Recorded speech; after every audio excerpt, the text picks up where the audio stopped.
हमरे मास्टर साहब बड़ी प्यारी गीत बजा दहलन। कहीं बारात आइल बा और जनबा करेला सौरभ बाबू कि हर बाराती में जरूर दो चार ठे चुड़क लइका होलन। कोनो दुल्हन के सहेली के आंख मार देलस। अब सहेलियों राशन पताई लेके चढ़ गए लोकरा ऊपर। अब लगल छत पर से नेवते, तभी लइका कहता का कहे,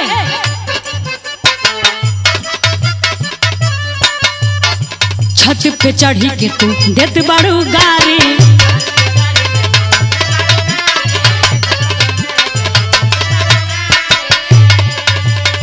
दिहल गारी तोहर पड़ जाई भारी।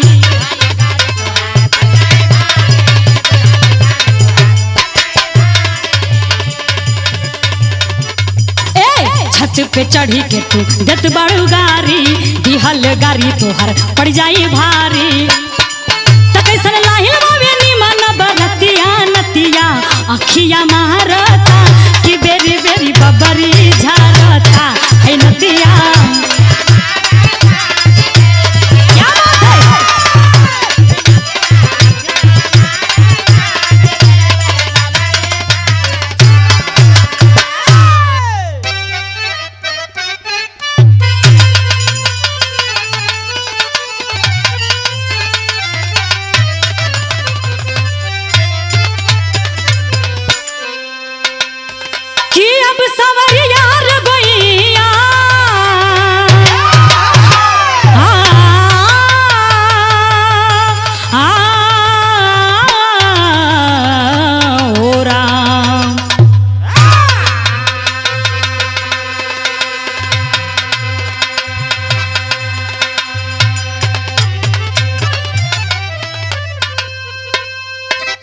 ए भैया, आज ये रिकॉर्डिंग आजमगढ़ कमलेश स्टूडियो में हो रहल बा।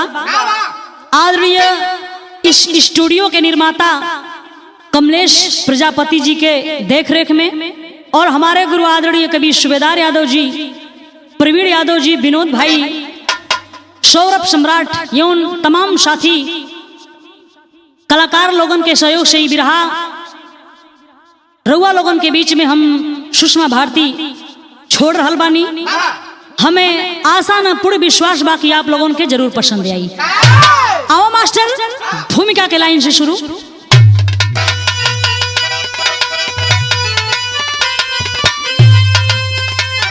तो जान जाए भले सान जाए नहीं, अरब वीर की वीरता होती सिंगार है। सर को सर से कलम कोई कर दे भले, अरब पाँव पीछे हटाना न स्वीकार है। मौत आए तो आए कोई गम नहीं, और निज लहू से चमन को सजा देंगे हम। खा के सौगंध माता मही की कहूँ, ईट से ईट तेरी बजा देंगे हम।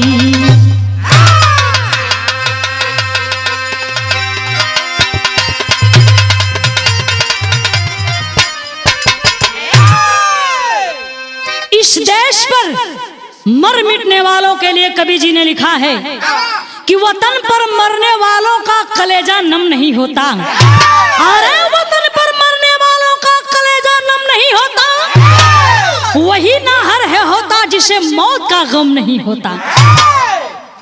बिरहा में कव्वाली का अंदाज बा मास्टर, कैसे?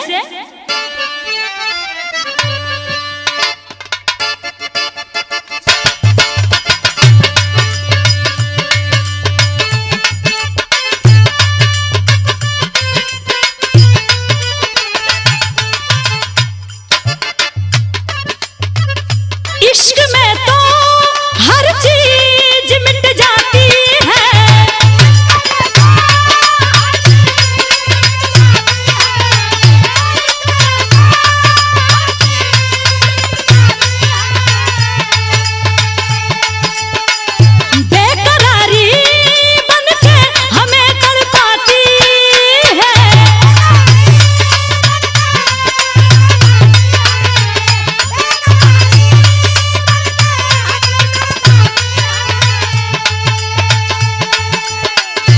इश्क में तो हर चीज मिट जाती है, बेकरारी बनके हमें तड़पाती है। याद याद याद बस याद रह जाती है, याद याद याद।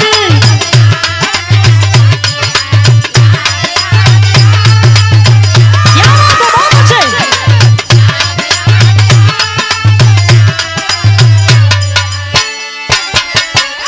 लेकिन कवि जी ने उन सच्चे वीरों के प्रति कितना सुंदर भाव दिए हैं, जरा आप लोग गौर करेंगे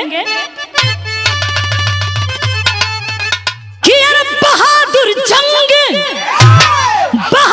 जंग में मर के भी नहीं मरते हैं।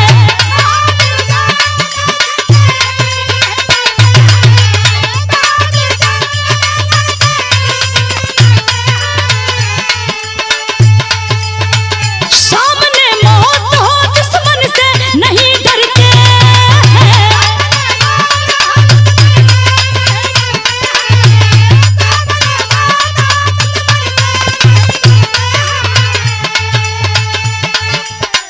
बहादुर जंग में मर के भी नहीं मरते हैं।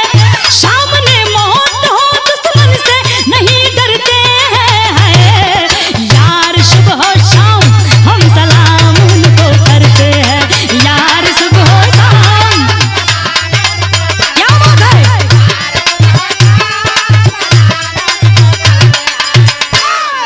ए भैया, इहा होले असली वीरन का पहचान। लाल बिहारी मिश्रा जी गांव के चल गईलन कि पनिया बरसे आ पथरवा पहरू पहरा पर खड़ा, गोलवा सन के चाहे गोलवा पहरू पहरा पर खड़ा। यहीं से जौहरी शहर का अंदाज लगल मास्टर। कैसे?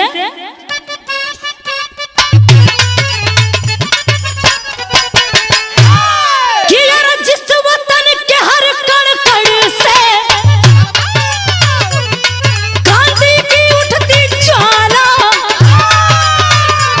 समझे सब जहां खिलौना, तलवार तमंचों भाला, वो धराधाम भारत है, हमको निज प्राण से प्यारा। इसके मिटने से पहले मिट जाना फर्ज हमारा। पंजाब की पावन माटी, झेलम का जहां किनारा, धनराज रहा पोरस का, घर घर करती जलधारा। यूनान देश का नाहरी, सैलानी से सिकंदरी, नैनों में जिसके नीरा, शबनम का प्यार था सुंदरी, तब शर्त रखी है नीरा, एक चाहत कर दो पूरा, जब तक न चाह बुझेगी तब तक ये प्यार अधूरा। जिया जिया जिया बहादुर, अरे जिया जिया जिया। ई हो वीर रस। ए भैया, बात के समझ ली, कहानी अपने आप समझ में आ जाई कि पंजाब की धरती पर आज से हजारों वर्ष पहले एक पोरस नाम के राजा, बड़े बहादुर बड़े प्रतापी राजा थे, जकरे बहादुरी का चर्चा चारों तरफ पूरे विश्व में फैलल रहे। लेकिन वही समय यूनान देश का रहने वाला राजा सिकंदर के भी बहादुरी का चर्चा पूरे विश्व में फैलल रहे। सिकंदर का एक प्रेमिका रहे सौरभ बाबू, जेकर नाम रहे नीरा शबनम, जिससे सिकंदर बेपनाह मोहब्बत करता था और उससे शादी भी करना चाहता था। लेकिन नीरा शबनम का एक शर्त रहल कि हम शादी वही शर्त पर करब। कौन शर्त रहल ओकर? तर्ज बदल गई।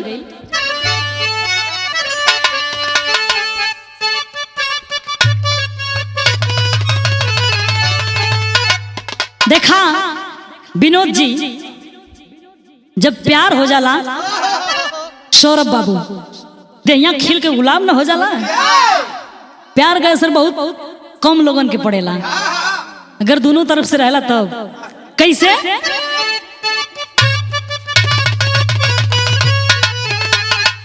अरे अंग अंग मदमा तल दहिया,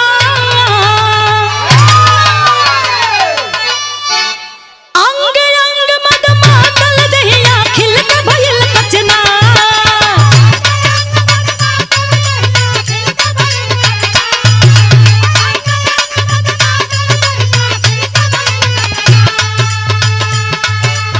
भौर बन के आज राजा, भौर बन के आज राजा, रहिया जो ही तोहार मोरे बलमुआ हो, मोरे सजनवा हो, कब ले करई बहा इंतजार मोरे। क्या बात है?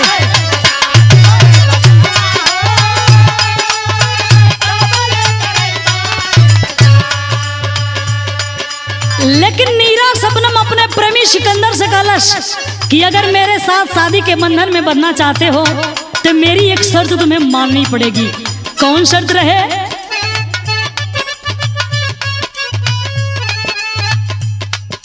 बिन तलवार प्यार ना पैबा, सुनला बात हमार।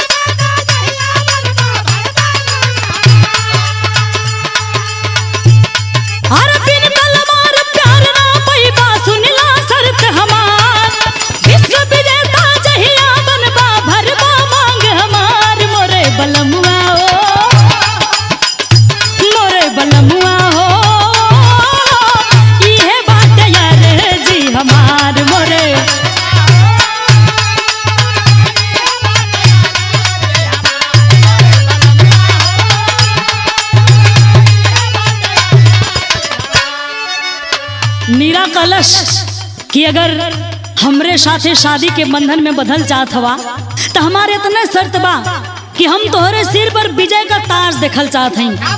जौने दिन तू विश्व विजेता बन के आ जाइबा ओ दिन हमारा और तोहार शादी संपन्न हो जाई। सिकंदर हंस पड़ा, कहन बस इतनी सी बात है तो प्रिय मैं तुम्हारे प्रेम में कुछ भी करने के लिए तैयार हूँ। लेकिन नीरा सपनम इतने ना, कल सुना इतना से ना शर्त पूरा हो जाई। एक बात हमारा और बा कि जहाँ जहाँ तू लड़ाई लड़े जाइबा वहाँ वहाँ हम तोहरे साथे जाई। कलन ठीक है, साथ का बात कहत हूँ, हम तोहरे खातिर जान भी देवे के तैयार हैं। का कहे? चारों दिशवा में तब ताका फहरावल,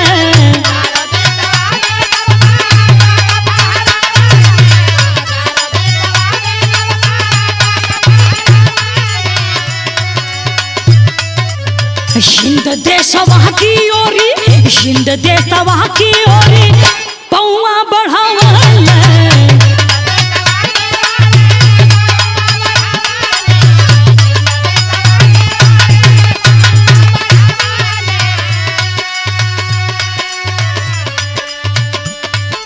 गुरुवरस्तु के पास खास जा कहने लगा तिखार,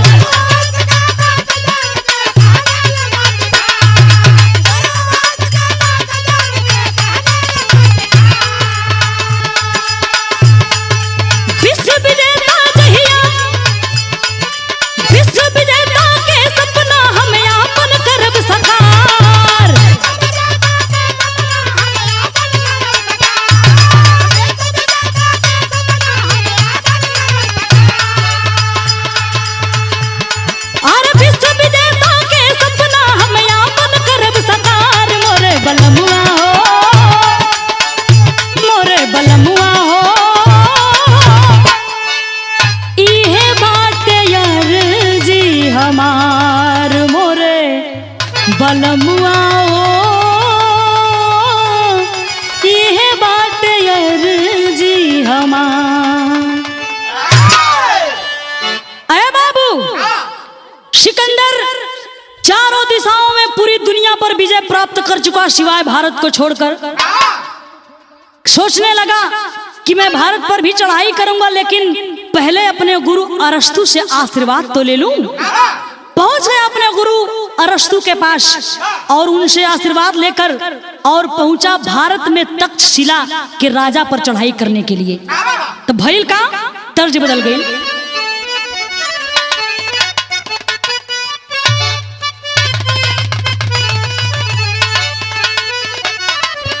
इकुल बड़ी पुरान तर्जबा आई है, कुल बिरहा का धरोहर तर्जबा।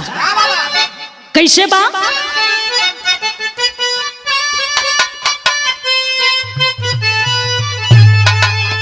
कोनो मेहरारू का मन डोल गई बा एक बीरा पान पे। कैसे कहे कि यार पिया परदेसवा जेठान नहीं हरवा, आर पिया परदेसवा जेठान नहीं हरवा, हाई भसुरा भसुरा सुतेला मचान पे, हम बिकाई गईली एक वीरा पान पे। लेकिन बाबू हो, राजा सिकंदर तक्षशिला के राजा को एक खबर भिजवाया। कौन सी खबर? कि अरे भेजला खबरिया की हुई है समरिया, कि अरे भेजला खबरिया, कि अरे भेजला खबरिया की हुई है समरिया, अरे चाहे शीश रखा मोर पाँव पे, चाहे शीश रखा मोर पाँव पे, कांपे दुनिया सिकंदर के नाम से।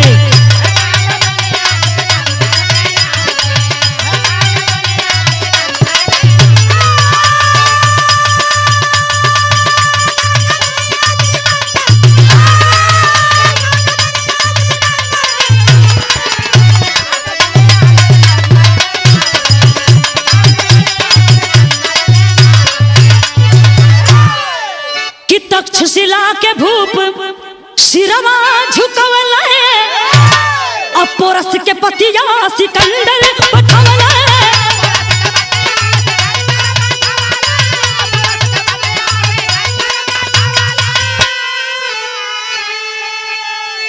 कि अरे लगली अग्निया पोरस के बदनिया, कि अरे लगली अग्निया पोरस के बदनिया, दुश्मन के दाव से घायल भइला, दुश्मन के दाव से कांपे दुश्मन सिकंदर के।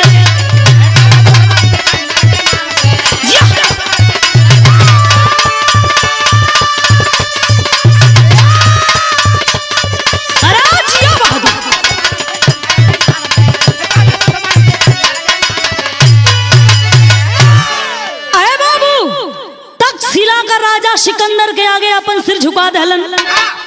अब सिकंदर का कैलस, पंजाब के राजा पोरस के खबर भिजवलस कि या तो लड़ाई लड़ो या तो मेरी गुलामी मंजूर करो। जब इतनी बात राजा पोरस सुनन की ना हो बाबू, जैसे दहिया में आग लग गई। तब बाबू कैलन का तर्ज बदल गई।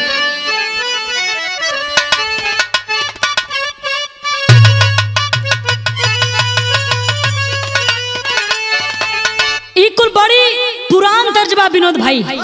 आई तर्ज हमके लगेला कि स्वर्गीय रामदेव गुरु जी के अलावा केहू के बस का ना रहल की गा दे।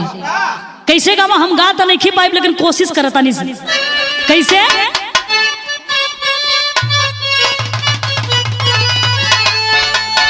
कि यार गिर गिर जाला ना रे बुनवा,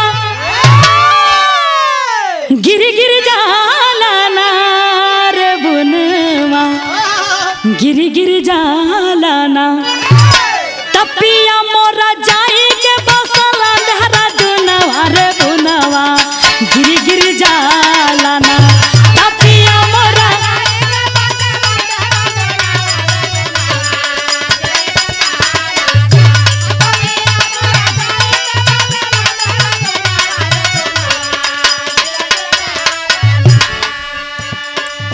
लेकिन बाबू कितना सुंदर भाव कवि जी लिखले हुवन कैसे कि अरे गिर गिर जाला ना रे पहाड़वा। बाबू जब कोनो सियार एगो शेरे के ललकारी तो पहले सोची कि एकर हिम्मत कैसे कैले बा। भइल का कि अरे गिर गिर जाला ना रे पहाड़वा, गिर गिर जाला ना रे पहाड़वा, गिर गिर जाला ना। ता सुनी सुनी कायर के रे दहाड़वा पहाड़वा, गिर गिर जाला ना।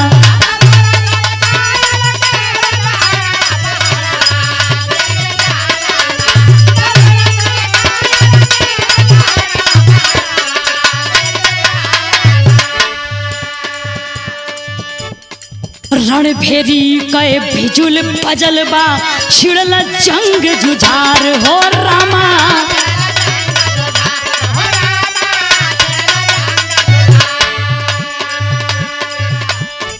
ढेर दिना से जंग लगल बा,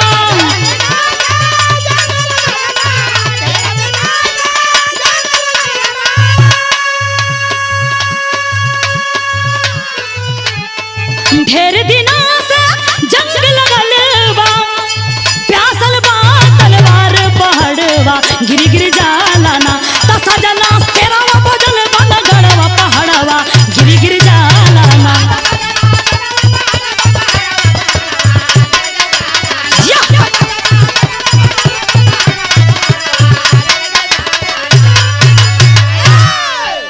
अरे बाबू राजा पोरस अपनी सेना को बुलाकर कहने लगे कि सैनिकों तैयार हो जाओ सिकंदर से लड़ने के लिए। और बाबू कलन दिखा दो कि एक हिंदुस्तानी खून है, मिट जाना जानता है लेकिन झुकना नहीं सीखा है। अरे बाबू दोनों तरफ सेना, एक तरफ सिकंदर का सेना, एक तरफ पोरस का सेना। और जब समय भइल लड़ाई का तो भइल का तर्ज बदल गई।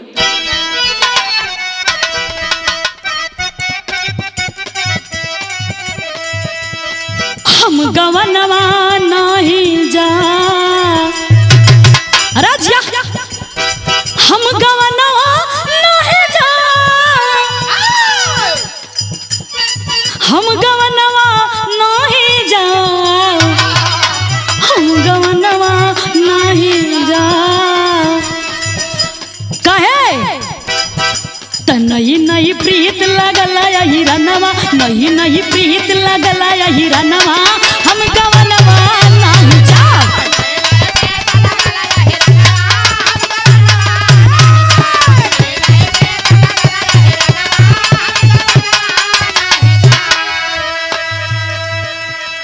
लेकिन बाबू जब दोनों सेना आमने सामने भइल की ना, और जब लड़ाई शुरुआत भइल तब भइल का दोनों बाका जवनवा ना।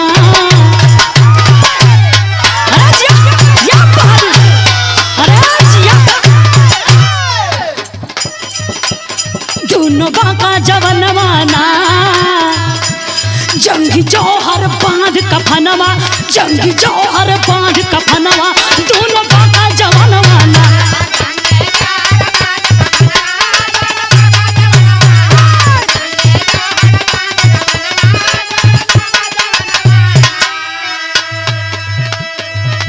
सेना से जब सेना भिड़ गए, सेना से जब सेना भिड़ गए, धरती गगन धूल से पट गए, धरती गगन धूल से पट गए। छक्का छूटी गयल मैदानवा, छक्का छूटी गयल मैदानवा, दोनों बाका जवानवा ना।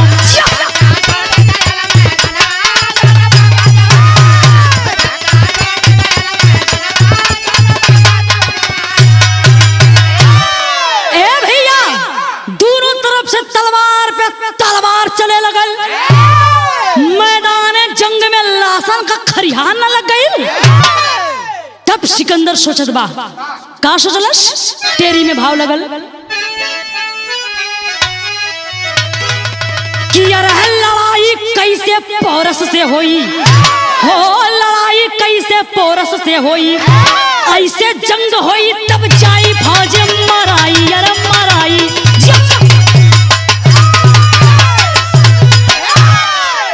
लड़ाई कैसे पोरस से होई, ऐसे जंग होई तब जाई फौज मराई। सिकंदर बादशाह सोचत बा कि अगर यही तरह हिंदुस्तान वाले लड़िहन तो हमारे फौजन का काम 2-4 दिन में तमाम न हो जाई और हमने लड़े लाख ना बचल जाई।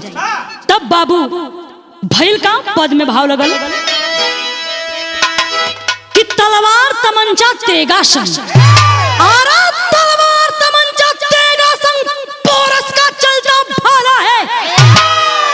यूनानी सेना समझ गई पड़ गया मर्द से पाला है। सावन की पूर्णिमा रात रही, आरा सावन की पूर्णिमा रात रही, नीरा तब थाल सजाई है। राखी बांधूंगी पोरस को, वो धर्म का मेरे भाई है।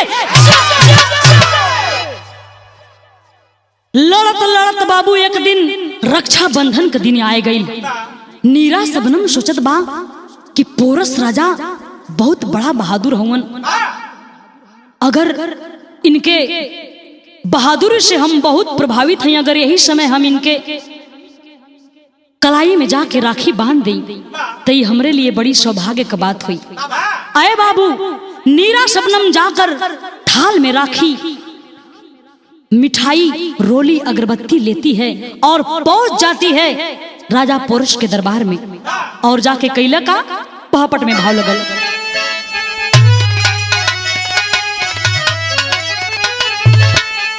कि अरे लगा के टीका लेने लगी बलैया बहिनी भैया के, अरे लगा के टीका लेने लगी बलैया बहिनी भैया के, और राखी बांधी पोरस की कलैया बहिनी भैया के।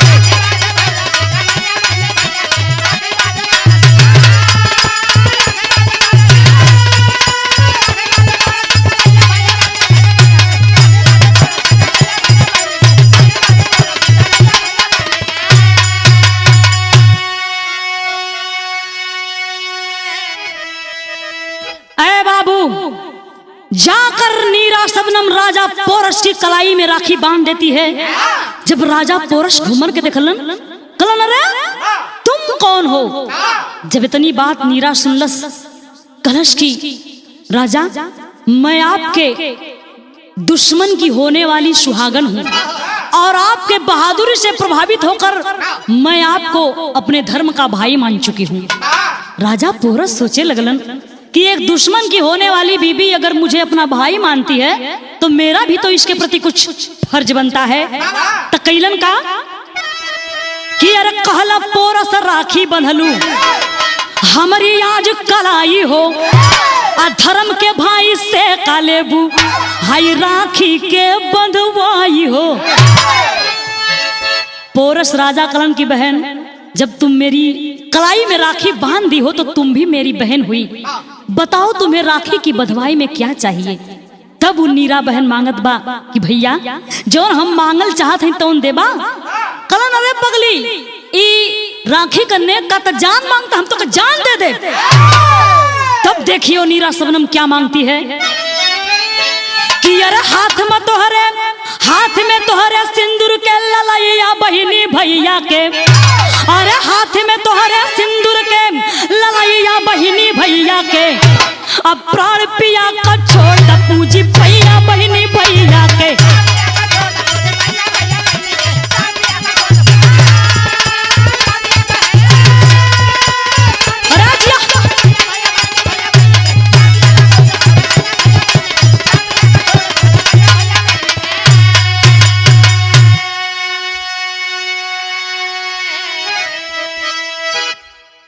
अरे बाबू नीरा शबनम कलश की भैया अगर दिहला चाहतवा तो वादा करा कि हमरे होवे वाले सुहाग के ऊपर तू तलवार ना चलेबा। इतनी बात सुन के राजा पोरस अवाक, कुछ देर सोचला विचरला के बाद कलन की ठीक है बहन, मैं वादा करता हूँ कि मैं तुम्हारे सुहाग के ऊपर सिकंदर के ऊपर तलवार नहीं चलाऊंगा, लेकिन हाँ मेरी सेना तलवार चलाने के लिए आजाद है। अय बाबू ई वचन लेके नीरा सबनम घरे चली आई। धीरे धीरे समय बीतल और जब लड़ाई शुरू भई तब भइल का आल्हा में प्रमाण मिला।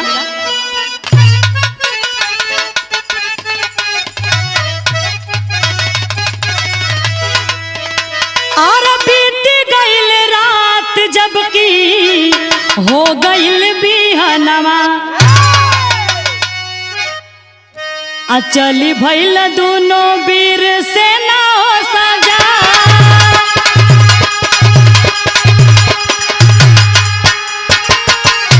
अरे खट खटते गावा बजे हो रनवा में,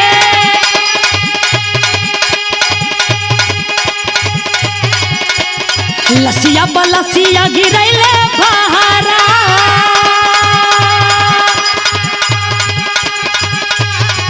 अरे पीछे हटे लागल तब सिकंदर फौजिया, और रनवा में गईला सिकंदर तब घेरा। अरे कैदी बना के लाए पुरुष के सामनवा, ए बाबू कैदी बना के लाए पुरुष के सामनवा। हाथे तलवार पुरुष लिहल उठा।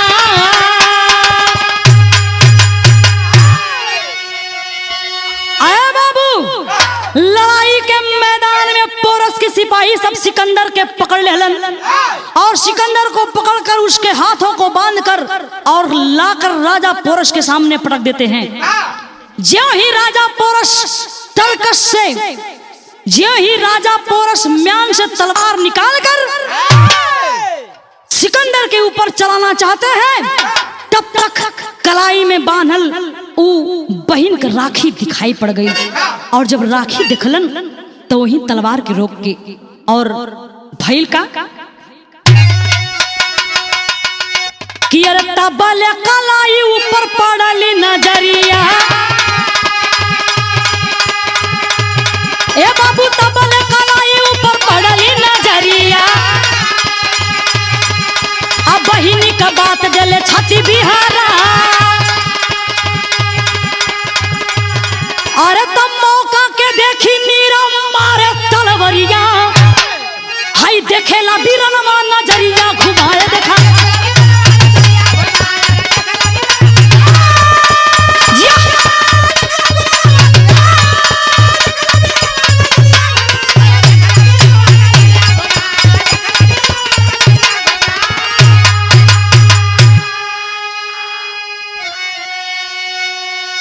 अरे बाबू जैसे ही राजा पोरस तलवार चलाना चाहते हैं तब तक उनकर नजर कलाई में बंधल राखी पर पड़ गई और राखी के देख के सोचे लगलन कि अरे मैं तो अपनी धर्म के बहन को वादा कर चुका हूं कि मैं उसके सुहाग के ऊपर तलवार नहीं चलाऊंगा। कलम जाओ सिकंदर जाओ, मैं तुम्हें जीवन दान देता हूँ। मैं अपनी धर्म की बहन को वचन दे चुका हूँ कि मैं उसके होने वाले सुहाग पर तलवार नहीं चलाऊंगा। मैं तुम्हारे ऊपर तलवार नहीं चलाऊंगा। अहे बाबू ज्यों ही तलवार म्यान में रखते हैं तब तक बाबू मौके का फायदा उठा के नीरा सबनम पीछे से राजा पोरस के पीठ में तलवार भोंक देती है। जब राजा पोरस के पीठ में तलवार भोग दलस बाबू जब मुड़ के दिखलन कहलन अरे बहन नीरा तुमने क्या कर दिया रे पगली। अगर तुझे मेरी जान ही चाहिए थी तो मुझसे मांग लेती, मैं तुम्हें हंसते हंसते अपनी जान दे देता। तुम्हें इस तरह राखी बांधकर इमोशनल रिश्ता जोड़ने का क्या मतलब था बहन। अरे बाबू नीचे गिरा सिकंदर सारी बातों को सुन रहा है और सुनने के बाद कहा कि नीरा तुमने ये क्या कर दिया। मुझे तुमसे ऐसी उम्मीद नहीं थी कि तुम इतनी गिर जाओगी। और जाकर अपने हाथों को बढ़ाकर राजा पोरस के हाथों में देकर कहा कि मित्र आज यूनान हार गया। राजा पोरस कलन नहीं मित्र, न यूनान हारा है न भारत जीता है, बल्कि एक कपट का रिश्ता जीत गया और विश्वास का रिश्ता हार। अरे बाबू देखिए, सिकंदर भी घायल और पोरस भी घायल, दोनों की आंखों में पश्चाताप के आंसू हैं और दोनों को धोखा एक ही औरत दी है, एक बहन बनकर और एक प्रेमिका बनकर। तो यहाँ कवि जी खड़ी के भाव में लिखे हैं क्या?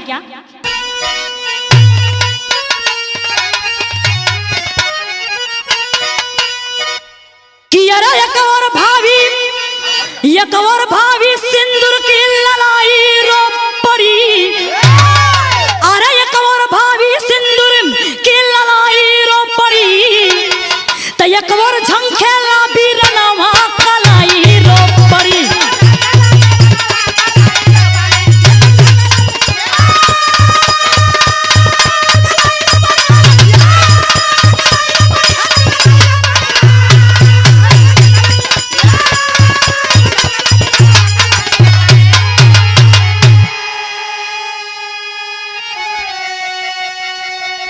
अरे बाबू वहीं सिकंदर वापस लौट जाता है और नीरा से कहता है कि नीरा तुमने बहुत गलत किया, जो लड़की अपने भाई का नहीं हो सकती वो मेरा क्या होगी।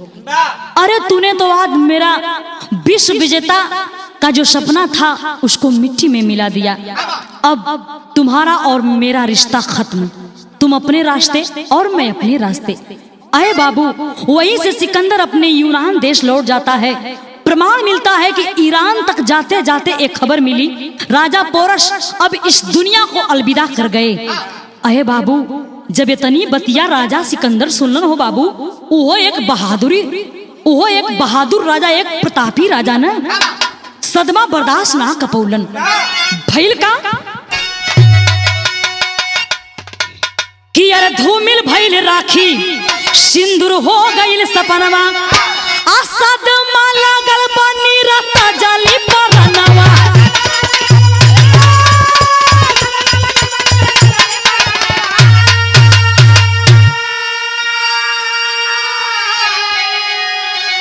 अरे विश्व विजय के सपना पे तन्हाई रो पड़ी, अरे विश्व विजय के सपना पे तन्हाई रो पड़ी, तो एक बार झंखेला बीरनवा कलाई रो पड़ी।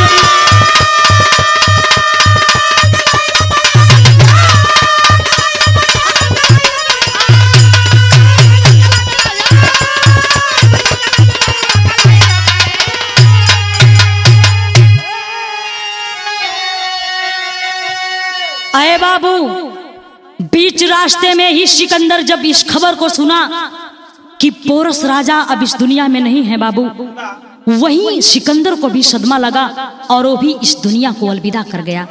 लेकिन ये सदमा नीरा शबनम बर्दाश्त नहीं कर पाई और वो भी सोचने लगी कि न मैं आज राखी की हो सकी और न मैं सिंदूर की हो सकी, और वो भी इस दुनिया को अलविदा करके चली गई। तो ई रहल एक ठे वफादार भरी दुश्मनी की कहानी। यही बिरहा विराम लेता, लास्ट लाइन में कहना बा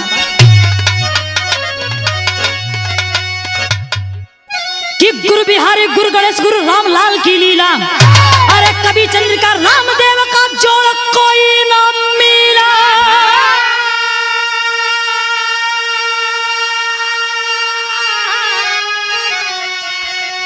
अरे लड़ाई कैसे पोरस से होई, हो लड़ाई कैसे पोरस से होई, तो सुषमा सूबेदार का खाके हूँ अजमाई, लड़ाई कैसे पोरस से होई।